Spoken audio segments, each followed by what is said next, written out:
இப்போ எடப்பாடி பழனிசாமி அந்த மாதிரி மறைவுக்கு பிறகு இவங்க வந்து அவரை முதலமைச்சர் ஆக்குறாங்க, அதுக்கு பிறகு இவங்க ஜெயிலுக்கு போகிறாங்க. முழுவதுமாக எடப்பாடி பழனிசாமி கட்சியை தன் கட்டுப்பாட்டில் எடுத்துட்டார். அவர் பொதுச் செயலாளர் ஆயிட்டார். அந்த கோபம் வந்து ஒன்றும் இருக்கு அவங்களுக்கு.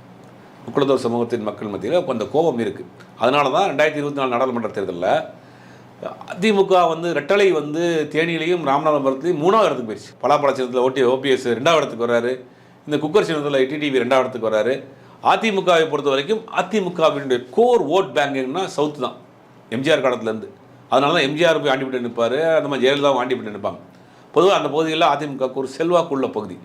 அதுக்காக தான் அழகிரி அவர்களை வந்து அந்த பக்கம் இறக்குனாங்க, அவர் அரசியல் பார்க்கட்டும். அப்படி அதிமுகவினுடைய கோட்டையாக இருந்த தென் மாவட்டம் இன்றைக்கு முழுவதுமாக தன் கட்டுப்பாட்டை இழந்து 3ஆம் இடத்துக்கு 4ஆம் இடத்துக்கு போகக்கூடிய அந்த ரெட்டலை போயிடுச்சுன்னா அவர்கள் மீது இன்னும் கோபம் இருக்குது. அவங்க வந்து நம்மளுடைய கண்ட்ரோலில் இருந்த கட்சி முழுவதுமாக எடப்பாடி பழனிசாமி கொண்டு போயிட்டாருங்கிற ஒரு கோபம் இருக்குது. அதனால தான் 2024 அவங்க பிரியா தோல்வியை சந்திச்சாங்க. 2021 ஓரளவுக்கு மேட்ச் பண்ணி வந்தாலும் கூட அன்றைக்கி ஓபிஎஸ் இருந்து பேலன்ஸ் பண்ணார்.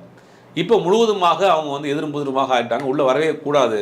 எடப்பாடி பழனிசாமியை பொறுத்த வரைக்கும் அவர் என்ன நினைக்கிறாருன்னா, ஆட்சிக்கு வர்றமோ இல்லையோ அது 2வது விஷயம். கட்சியுடைய பொதுச் செயலாளர் நம்ம இருக்கணும், கட்சி நம்மள்ட்ட இருக்கணும்.